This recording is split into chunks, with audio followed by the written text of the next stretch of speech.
Oil painting কিভাবে করে সেটা নিয়ে সবার অনেক ধরনের প্রশ্ন এবং সেই উত্তর দিতে আমি চলে এসেছি আজকে আমরা আউটডোরে পেন্টিং করব এবং অয়েল পেন্টিং নিয়ে কিছু কথা বলবো এবং বিভিন্ন ধরনের তথ্য আপনাদের সঙ্গে শেয়ার করার চেষ্টা করব।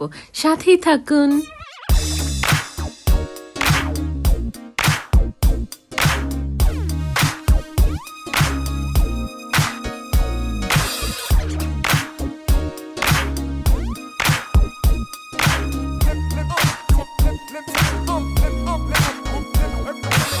আমাদের এই সেমিস্টার থেকে মূলত অয়েল পেন্টিং এর কাজ শুরু হয়েছে এবং আমি আমার জীবনের প্রথম অয়েল পেন্টিং নিয়ে কাজ করেছি এবং আউটডোরে প্রচুর কাজ করা হয়েছে। আউটডোর বলতে বাইরে গিয়ে পেন্টিং করা বা বাইরে ছবি আঁকাকে বোঝানো হচ্ছে। আমাদের চারুকলা ডিপার্টমেন্টে বাইরে গিয়ে পেন্টিং করাকে অনেক বেশি গুরুত্ব দেওয়া হয়, বিশেষ করে লাইভ পেন্টিং করাকে সবচেয়ে বেশি গুরুত্ব দেওয়া হয়। তো আজকে আমরা বসে গিয়েছি এখানে লেকের পেন্টিংটা করতে। আমাদের এক্সাম ওয়ার্ক চলছে, তো আপনারা দেখতেই পাচ্ছেন সুন্দর মতো ইজেল এবং আমার প্যালেট কালার সব নিয়ে আজকে আমরা বসে গিয়েছি অয়েল পেন্টিং করতে।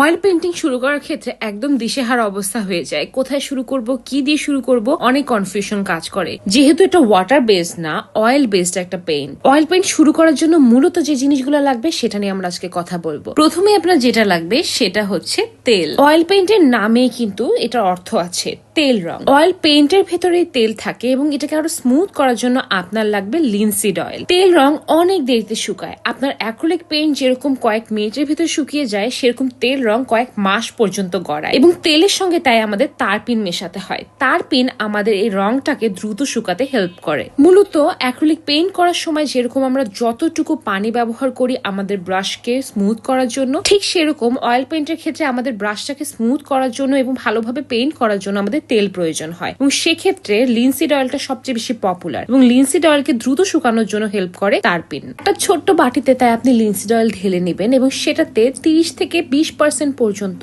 আপনি তারপিন মেশাবেন এবং সেই মিশ্রণটার সঙ্গে আস্তে আস্তে করে আপনার কালারগুলো মিক্স করে আপনি পেইন্ট করে যাবেন। কিন্তু এই যে তারপিনের পার্সেন্টেজটা, এটা আপনি বেশি থেকে কম করাতে পারবেন, কিন্তু একটা জিনিস আপনার করলে ভালো হয় সেটা প্রথম লেয়ারের ক্ষেত্রে বেশি তারপিন ব্যবহার করা এবং অবশ্যই যে জিনিসটা আপনার খেয়াল রাখতে হবে আপনার ক্যানভাস যেন ওয়েল প্রিপেয়ার্ড হয়। অয়েল পেইন্টিং এর আগে অবশ্যই জেসো ব্যবহার করে আপনার ক্যানভাসটাকে আপনি ওয়েল প্রিপেয়ার্ড করে নেবেন এবং তারপরে তারপিনের পরিমাণ বেশি দিয়ে আপনি যদি ভালো একটা হালকা লেয়ার দিয়ে নেন তাহলে ভালো হয়, কারণ আপনার ক্যানভাসটা রং এবং তেল দুটোই খেয়ে নিল। তারপিন এবং লিনসিড অয়েলের পরে আমি ব্রাশ নিয়ে কথা বলবো। অয়েল পেইন্টিং এর ক্ষেত্রে ব্রাশটাও কিন্তু অনেক কনফিউজিং একটা জিনিস এবং খুবই ইম্পর্টেন্ট বলা যায়। মূলত এই rough and tough hog hair গুলো অয়েল পেইন্টের ক্ষেত্রে ব্যবহার করা হয় এবং এগুলোকে অয়েল পেইন্টের ব্রাশ বলে প্রমোট করা হয়। এই ব্রাশগুলো ভালো প্রথম লেয়ারের ক্ষেত্রে, কারণ প্রথম লেয়ারের ক্ষেত্রে অনেক বেশি রাফ থাকে আপনার ক্যানভাসটা, তাই এই ব্রাশগুলো খুব ভালোভাবে তারপিন এবং লিনসিড অয়েলকে ম্যানেজ করে আপনার অয়েল পেইন্টটাকে স্মুথ রাখে। কিন্তু কয়েকটা লেয়ার হয়ে যাওয়ার পরে যখন আপনি স্মুথ একটা সারফেস চান তখন কিন্তু আপনার স্মুথ টাইপের একটু সফট ব্রাশ প্রয়োজন হয়। কিন্তু সেক্ষেত্রে অ্যাক্রিলিকের কম দামি ব্রাশগুলো একদমই ব্যবহার করা যাবে না, কারণ সেই ব্রাশগুলো ব্যবহার করলে একটা লং টাইম কেরোসিন বা তারপিনের মধ্যে ডুবে থাকার কারণে কম দামি ওই ব্রাশগুলো নষ্ট হয়ে যায়। এবার এসে সবচেয়ে বেশি যে প্রশ্নটা পাই আমি সেটা হচ্ছে কোন রংগুলো ভালো হবে অয়েল পেইন্টের ক্ষেত্রে। আমার মতে অয়েল পেইন্টের ক্ষেত্রে বাংলাদেশে যে রংগুলো কিনতে পাওয়া যায় তার মধ্যে ক্যামেলের অয়েল পেইন্ট গুলো সবচেয়ে ভালো। আমি এই পর্যন্ত 3টা ব্র্যান্ডের অয়েল পেইন্ট ব্যবহার করেছি, ক্যামেল, মেরিস এবং মন্টমার্ট, এবং আমি নিঃসন্দেহে বলতে পারি যে ক্যামেলের রংগুলো সবচেয়ে ভালো এই 3টা ব্র্যান্ডের মধ্যে, কারণ ক্যামেলের রংগুলো অনেক ভালো পিগমেন্টেড হয়। এই 3টা ব্র্যান্ডের মধ্যে ক্যামেলের রংগুলোর প্রাইসটাও বেশি, কিন্তু প্রাইস বেশি হলেও এটা কিন্তু অনেক দিন টিকে কারণ এগুলো পিগমেন্টেড, এবং অন্যান্য ব্র্যান্ডের রংগুলো কম প্রাইসের হলেও ওগুলো অনেক পাতলা হয়, আপনার প্রচুর পরিমাণে রং লাগে। তাই একই হিসাব ধরতে গেলে সেক্ষেত্রে আপনার ইনভেস্ট করে ক্যামেলে ব্যবহার করা উচিত। ক্যামেলের এই যে স্ক্রিনে দেখতে পাচ্ছেন এই সেট কিনতে পাওয়া যায়, বড় টিউব কিনতে পাওয়া যায়, আবার ছোট টিউবও কিনতে পাওয়া যায়। তাই আপনি আপনার সুবিধা মতো সুন্দর মতো কিনে ব্যবহার করবেন। আর এই অয়েল পেইন্ট গুলো যেগুলো কিনা মন্টমার্টের, এগুলো আমি ব্যবহার করে দেখেছি, এগুলো মানের দিক দিয়ে আমার ভালো মনে হয়নি। আপনি যদি শিখতে চান তাহলে আমার মনে হয় ভালো মানের রঙে ইনভেস্ট করা উচিত, কারণ না হলে বিগিনার হিসেবে আপনার মধ্যে ফ্রাস্ট্রেশন কাজ করে যে মনে হয় আপনার মধ্যে কোনো প্রবলেম, কারণ আপনি যে আর্টিস্টের টিউটোরিয়াল দিচ্ছেন তাটা তো হচ্ছে, আপনার কেন হচ্ছে না। আসলে অনেক সময় হতে পারে কালারের প্রবলেম। এবার স্ক্রিনে যে রংটা দেখতে পাচ্ছেন এটা মন্টমার্টের অয়েল পেইন্ট এবং এই রংগুলো আমার কাছে মোটামুটি লেভেলের মনে হয়েছে। অনেক দ্রুত শুকিয়ে যাচ্ছিল, অয়েল পেইন্টের মতো এটা সময় নিচ্ছিল না এবং এগুলো রেখে দিলে প্যালেটে অনেক দ্রুত এটা শুকিয়ে যাচ্ছিল অ্যাক্রিলিকের মতো, যেটা অয়েল পেইন্টের ক্ষেত্রে হওয়ার কথা না। আরো ইন্টারেস্টিং এক ধরনের রঙের সঙ্গে আপনাদের পরিচয় করে দিই, যেটাকে কিনা ওয়াটার মিক্সেবল অয়েল পেইন্ট বলা হয়। হ্যাঁ, আপনি ঠিকই শুনেছেন এবং মজার বিষয় হচ্ছে এটার সঙ্গে পানি মিক্স করা যায় শুনেছি। যদিও আমি মিক্স করিনি, আমি এটা অয়েলের সঙ্গে মিক্স করে ব্যবহার করেছি এবং এটাকে অয়েলের সঙ্গে মিক্স করে ব্যবহার করা যায়, আবার পানির সঙ্গে মিক্স করে ওনাকে ব্যবহার করা যায়। আমি ভাই পানির সঙ্গে মিক্স করে এটা ব্যবহার করে দেখিনি, জানি না, কিন্তু মন্টমার্টের এই রংগুলো আমাকে অ্যাক্রিলিক টাইপের ভাইব দিচ্ছিল।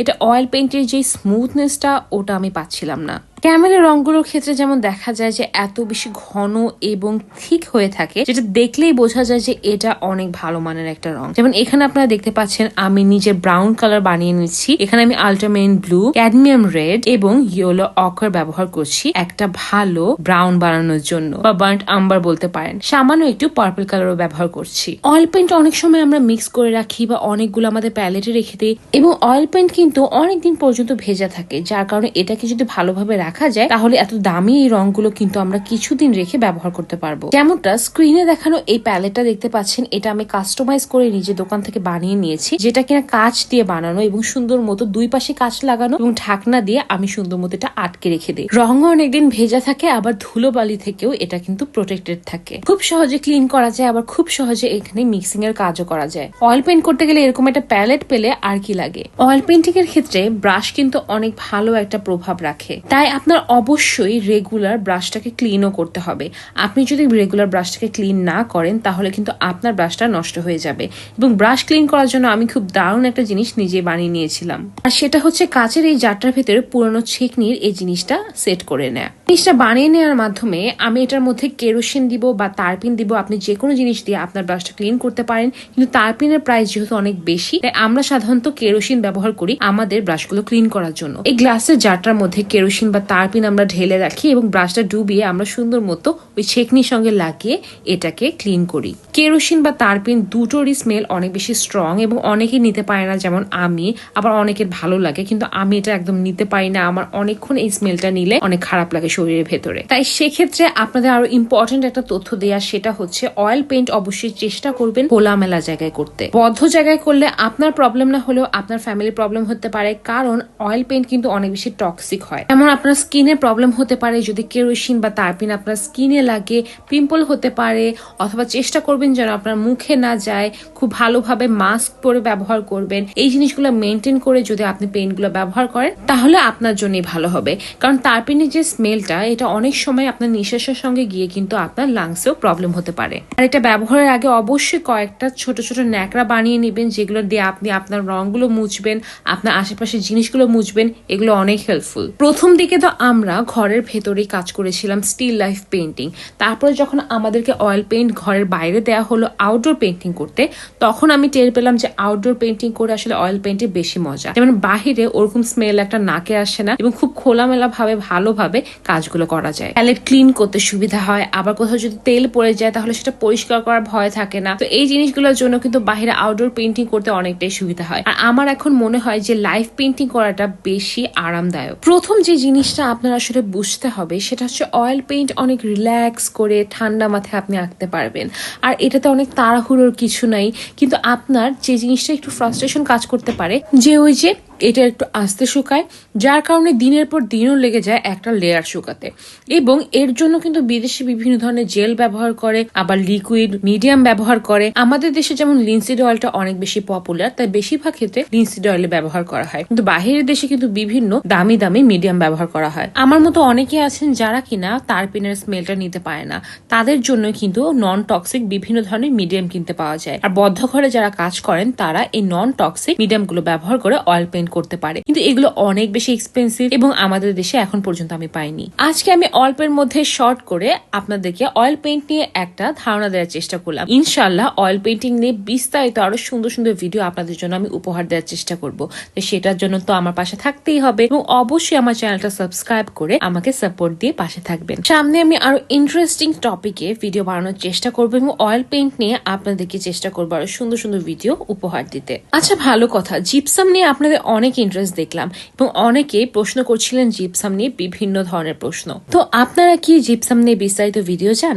সেটা চাইলে অবশ্যই কমেন্ট সেকশনে জানাবেন এবং আপনার ফ্রেন্ডদের সঙ্গে এই ভিডিওটা শেয়ার করতে ভুলবেন না। এবং আপনাদের কেমন লাগে অবশ্যই পোস্ট করে আপনার বন্ধুদেরকে জানান, আমাকে মেনশন করতে পারেন। আমি ফেসবুক, ইনস্টাগ্রাম, টিকটক সবখানে আছি এবং ফেসবুক এবং ইনস্টাগ্রামে কিন্তু আমি রেগুলার আমার বিভিন্ন ধরনের আপডেট স্টোরি দিয়ে থাকি, পোস্ট করে থাকি। তাই ওগুলো মিস করলে কিন্তু আপনারা অনেক কিছু মিস করছেন।